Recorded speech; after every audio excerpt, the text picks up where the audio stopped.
কি গো বৌমা, হলো? ছেলেটার যে দেরি হয়ে যাবে তো। আসছি। কি গো, খেতে আসো, হয়ে গেছে।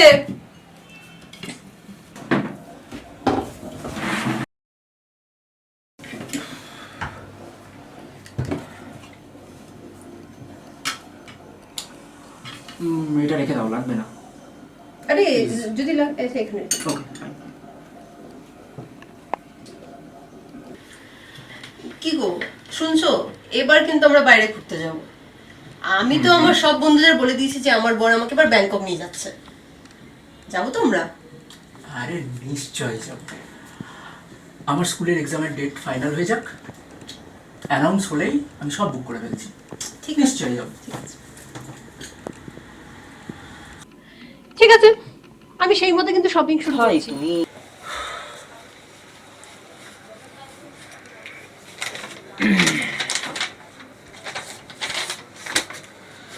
আচ্ছা বাবু, তোর বন্ধু পিন্টুর খবর কি রে? ও হ্যাঁ, ওর কথা আর বলো না। ওর ওর কোম্পানি উঠে গেছে, তাই নাকি ও নতুন চাকরি খুঁজছে। এ বাবা, বলিস কি রে? ভাগ্যিস তো চাকরিটা হয়ে গেল। নিশ্চিন্ত মনে কাজটা করতে পারবি, আর রিটায়ার হলে পেনশনও পাবি, ভবিষ্যতের কোনো চিন্তা নেই। হ্যাঁ, ঠিকই বলেছো মা। আমার বন্ধুদের যে অবস্থা দেখছি। আচ্ছা চলো, তোমাকে ট্রেনে তুলে দিয়ে আমি বেরোবো। বৌমা, আমার ব্যাগটা আনো তো।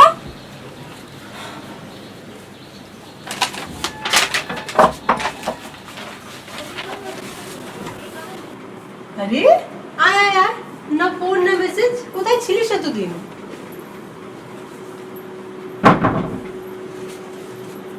কোথায় আর থাকবো, এই পাশ দিয়ে যাচ্ছিলাম, ভাবলাম তোর সাথে একবার দেখা করে যাই। বস বস। এই মাসিমা নেই? মাসির একটু মাসির বাড়ি আছে। আর কেমন আছিস বল? কেমন আর থাকবো, সায়নের প্রজেক্টটা বন্ধ হয়ে গেছে। অফিস থেকে বলেছে যদি চাকরি বাঁচাতে হয় তাহলে বাইরে ট্রান্সফার নিতে হবে। তুই বল, এত কম মাইনে কি করে বাইরে গিয়ে চলবে? এই জন্য বলেছিলাম, এই জন্য বলেছিলাম কাকুর দেখা পাত্রের সাথে বিয়ে করতে। দেখেছিস তো, ভালোবাসা দিয়ে খালি জীবন চলে না। আমাকেই দেখ এখন, বিকের সাথে এত ভালো আছি। নেক্সট মান্থে আমরা ব্যাংকক যাচ্ছি ঘুরতে। এতদিনে একটা সরকারি চাকরিওয়ালা ছেলের সাথে বিয়ে করলে আজকে এই দিনটা দেখতে হতো না। আচ্ছা চল, আজ আর বসবো না, বাড়িতে অনেক কাজ আছে রে। ঠিক আছে, সাবধানে যাস। আচ্ছা সাবধানে যাস, চল। আয় আয় আয়। কি গো শুনছো? দেখো কে এসছে। আরে রাহুল দা, হ্যাঁ, ওকে তো টেনে টেনে নিয়ে এলাম। শুনো, তুমি একটা কাজ করো, তুমি যাও চা করে নিয়ে এসো। কেমন আছো? এই তো ভালো আছি। ঠিক আছে, তোমরা বসো, আমি একটু চা করে নিয়ে আসছি। আয় বস। কি রে, তোকে তো টেনে টেনে কেন আনতে হয় বলতো? আরে বন্ধুদের একটু এনো সময় রাহুল দা, দিবি তো। চা আনো। এনো, চিনি দিয়েছো? একদম ঢেলে দিয়ে দিয়েছি। ভালো করেছো, আমি একটু বেশি চিনি খাই। হ্যাঁ বল। কি করবো বল, তোর মতন তো আর আমাদের সুখের চাকরি না। হ্যাঁ, এইটা তুই কিন্তু ঠিক কথা বলেছিস। আমার চাকরিটা বেশ সুখের। এখন তো আমাদের কিছু ভাবতে গেলেও 10 বার ভাবতে হয়। ঠিক যা কথা। কামাই তার 50%-এর থেকেও কম স্যালারি, না আছে পেনশন। বাঁচলে তবেই তো ফিউচারের জন্য ভাববো। আচ্ছা ঠিক আছে, দেখছি তোর জন্য কিছু করা যায় কিনা। আরে তোর বৌদির আবার আবদার ব্যাংকক নিয়ে যেতে হবে, কি জ্বালা বলতো। বাহ, যাই হোক, তুই ফ্ল্যাটটা চাটা এনজয় ভালোই কর। সাজিয়েছিস। হ্যাঁ ঠিক আছে, তুই আসবি মাঝে মধ্যে, এনজয় কর। চাটা এতটাও ভালো চিনি হয়েছে? দিতে বলিনি। চাটা ভালো হয়েছে? তুই একটা কাজ কর, তুইও তোর বউকে নিয়ে আমাদের সাথে ব্যাংকক চল। হ্যাঁ। আরে ভাই, কেন? হবে না। একই জব সিকিউরিটি নেই। তো কি হয়েছে, ইএমআই তে করে নে। না রে ভাই, ইএমআই ভরবো কি করে? বুঝতে পেরেছি, তুই একটা কাজ কর, তোকে একটা কন্ট্যাক্ট দিই আমি। James holidays? Yes, you are right. James holidays এখানে কন্ট্যাক্ট করবি, অনেক সস্তায় অনেক চিপে তোর টিকিট বুকিং হয়ে যাবে, ইএমআই এর ফ্যাসিলিটি আছে, তোকে চিন্তা করতে হবে না, তুই কন্ট্যাক্ট করে নিবি, ঠিক আছে? ঠিক আছে ভাই, দেখছি। হুম, তোর দেখছিটা যেন হ্যাঁ হয়, এত চিন্তা করিস না, ঘুরে আয়, চল, সব ভালো লাগবে। ওকে, ঠিক আছে, তোকে আমি জানাচ্ছি। গ্রেট। আজ তাহলে আসি। এত তাড়াতাড়ি উঠবি? হ্যাঁ ভাই। ঠিক আছে, তুমি এটা ধরো, আমি ওকে একটু এগিয়ে দিয়ে আসি। ঠিক আছে। চল, ওকে এগিয়ে দিয়ে আসি।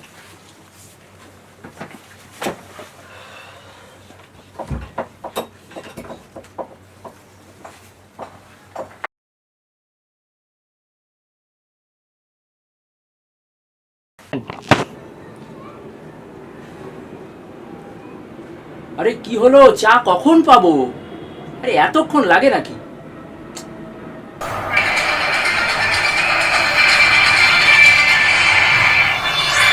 এই মুহূর্তে সবচেয়ে বড় খবর, এসএসসির পুরো প্যানেল বাতিল। 2016 নিয়োগ প্রক্রিয়ার সব প্যানেল বাতিল হয়ে গেল আজ। বিচারপতি দেবাংশু বসাকের ডিভিশন বেঞ্চে এই নির্দেশ হাইকোর্টে। কথা বলবো, অর্ণব রয়েছেন আমাদের সঙ্গে। অর্ণবের থেকে আরো বিস্তারিত আপনাদেরকে জানাবো এই রায় ঠিক কি বলা হচ্ছে। মোট 281 পাতার রায়, সব ওএমআর দ্রুত এসএসসি সার্ভারে আপলোড করার নির্দেশ দেওয়া হয়েছে। নির্দেশ দিয়েছেন বিচারপতি।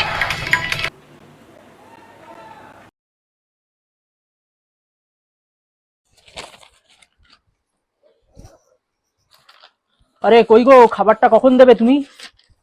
আরে আবার কে ফোন করে এই সময়, বেরোতে হবে, খাবারটা কখন পাবো আমি? কে? হ্যালো, মিস্টার বিক্রম, হ্যাঁ বলছি। আমি স্কুলের অথরিটি থেকে বলছি। হ্যাঁ বলুন। মিস্টার বিক্রম, তোমার এখন স্কুলে আসতে হবে না। আহ, কিন্তু কেন? অবশ্যই তুমি নিউজটা দেখেছো। তোমাকে জানানো হচ্ছে তোমার মেলে একটা মেল গেছে, সব ডিটেলস লেখা আছে, মেলটা পড়ে না। আর তোমাকে যে স্যালারিটা দেওয়া হয়েছিল সেই স্যালারি তোমাকে কিন্তু ফেরত দিতে হবে। তাই জন্য সেই প্রিপারেশনটা নিতে শুরু করো।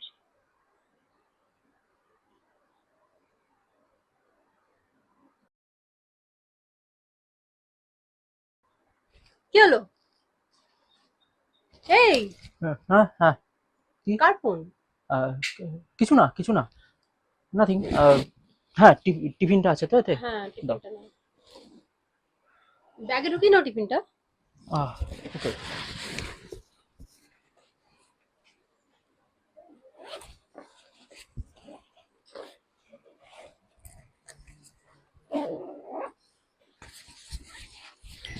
কার ফোন এসেছিল? কিছু না, কারো না। সাবধানে যেও।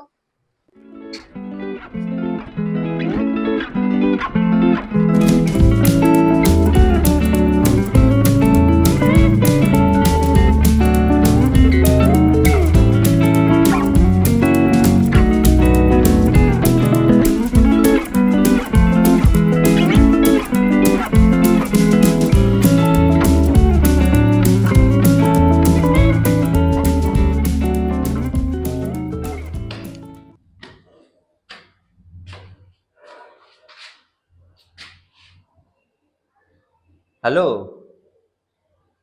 হ্যাঁ বাবু, কি করছিস? তোর স্বামী কই? আচ্ছা, আমার কথা শোন। বলছি, কালকে পারলে তুই তোর স্বামীকে নিয়ে আমার বাড়িতে আয়। একটু কথা আছে, তুই আয়, তারপরে তুই জানতে পারবি যে কি হয়েছে। ঠিক আছে মা, আয়, রাখলাম। বাবা, কি খবর বাবা? হঠাৎ করে ডেকে পাঠালে, সব ঠিক আছে তো বাবা? নমস্কার বাবা, ভালো আছেন? হ্যাঁ, বসো বসো।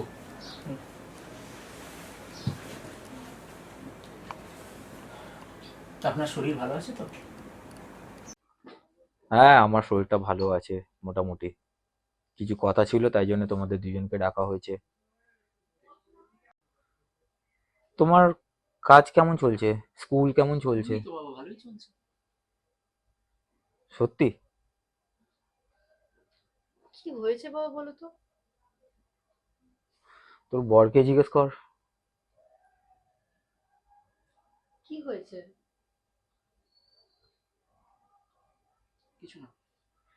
তুমি জানো তোমার মা তোমাদের বিয়ের টাইমে এসে আমাকে জোর গলায় বলেছিল যে আমার ছেলে সরকারি চাকরি করে।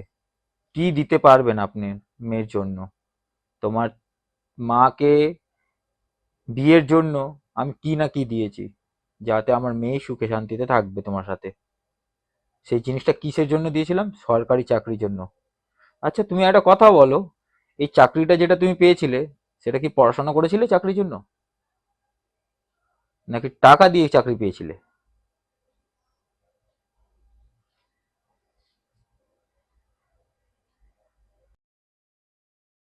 আচ্ছা কি হয়েছে বাবা, একটু বলবেন আমাকে? কি হয়েছে তুমি কি বুঝতে পারছো না, নাকি তুমি লুকানোর চেষ্টা করছো? তোমার লুকিয়ে কোনো লাভ নেই। তুমি মেয়েকে সব কথা বলে দিলে ভালো হয়। তুমি যদি নিজের মুখে বলো তাহলে ভালো হয়, যদি আমাকে বলতে বলো তাহলে আমি বলে দিচ্ছি।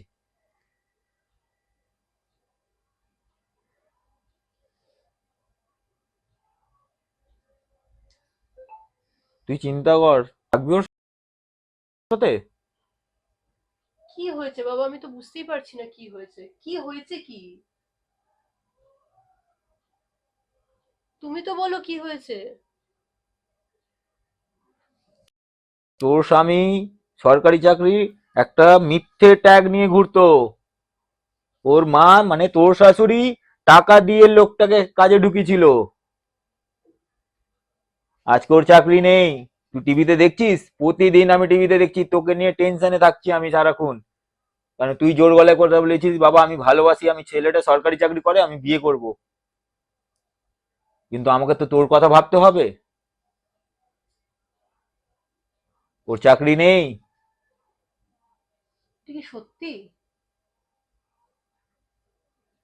ওকে জিজ্ঞেস কর প্রতিদিন সকালবেলা চাকরির নামে কোথায় যেত। কোথায় যেত? জিজ্ঞেস কর। কোথায় যেতে? কি গো বলো কি হয়েছে? আমাকে একটু আমাকে একটু সময় দাও। আরে ধর তোমার সময়। তোমার মা যখন বিয়ে করার টাইমে কি বলেছিল? যে সরকারি চাকরি করে ছেলে। আর তুমি বলছো নাকি সময়। সত্যি কথা বলো, আমার মেয়ে আছে, খেলনা নয় যে তোমাকে সময়ের পর সময় দেব। সত্যি কথাটা বলো। তুই আজকে ভেবে নে তুই ওর সাথে যাবি না আর বাড়িতে থাকবি, আর এইগুলো সব ভেঙে ফেল। যেতে হবে না ওর বাড়ি।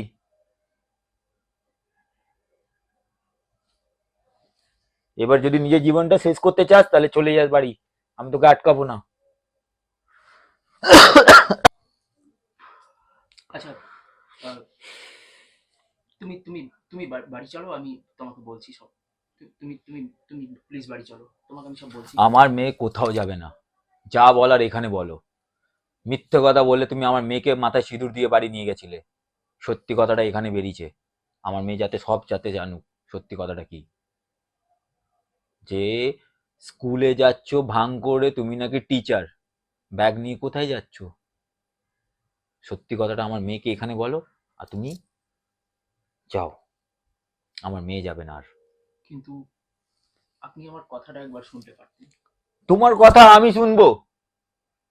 হ্যাঁ, আরো ইয়ার কি একটা, আর একটা মিথ্যে কথা। সত্যি কথাটা এখনো বলতে পারলে না, আর তুমি বলছো কথা শোনো। কি শোনাবে বাবা? এই দাড়ি গোপ এইভাবে পেকে যায়নি। আমি অনেক চিন্তা ভাবনা করেছিলাম, মেয়েকে বুঝেছিলাম, কিন্তু তোমাদের এই জেনারেশনে ভালোবাসা ভালোবাসা, কিন্তু ভালোবাসা একটা সময় শেষ হয়ে যায় যখন টাকা থাকে না। তোমার মা টাকার জন্য টাকা দেখিয়েছিল যে সরকারি চাকরি করে। আমিও ভাবলাম ঠিক আছে, কোনো ব্যাপার না, যা বলার এখানে বলো। বাবা তুমি যাও, আর আমাকে মাথা গরম করো না, তুমি যাও। তুই কথা বললে কথা বল, কি চিন্তা ভাবনা করবি এখানে কর।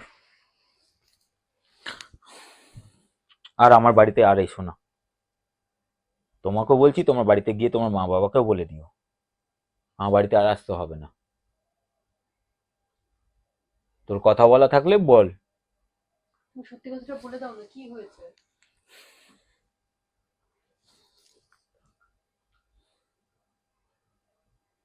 যা কথা বললে বল। বাবা এতবার করে জিজ্ঞেস করছি, তুমি তাও সত্যিটা বলতে পারছো না? কি হয়েছেটা কি? আরে ধর, আমার চাকরিটা আর নেই। এবার তুমি ভাবো তুমি কি করবে। তুমি এখানে থাকবে, তোমার বাবার কাছে থাকবে, না আমার সাথে যাবে? আমি চললাম।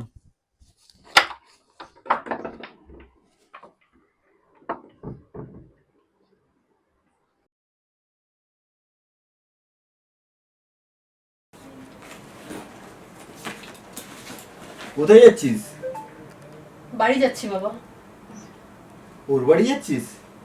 আর কি আনার আছে? বাড়িতে আমাকে ফিরতেই হবে বাবা। এত কিছু সব জানানোর পরও তুই বাড়ি যেতে চাইছিস ওর? কি করবো বাবা, ফিরে তো যেতেই হবে আমাকে ওর কাছে। তুই যা ঠিক ভাবিস তাই কর, আর কিছু বলার নেই। যা তাহলে, আমি আর কাকে নিয়ে বাঁচবো, আর কার কথা চিন্তা করব? তুই যদি ওর কথা চিন্তা করিস তাহলে আমার কথা আর চিন্তা করতে হবে না। যা, তুইও চলে যা।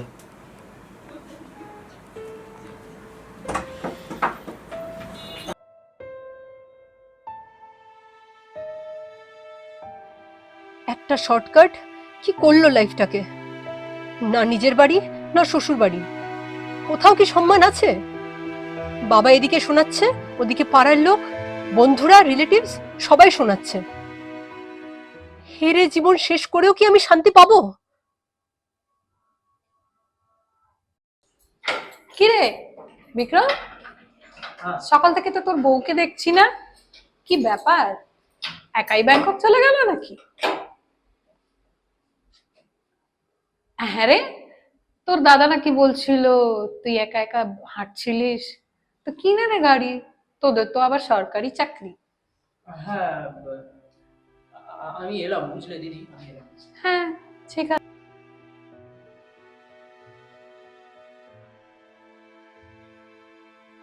লাইফকে খুব ইজি ভেবেছিলাম, শর্টকাট মেরে ভেবেছিলাম জীবনে আর কিছু ফেস করতে হবে না, তাই কাউকে কোনোদিন ইম্পর্টেন্স দিইনি, নিজেকে ছাড়া। কিন্তু কখন যে কার সাথে কি হবে কেউ জানে না।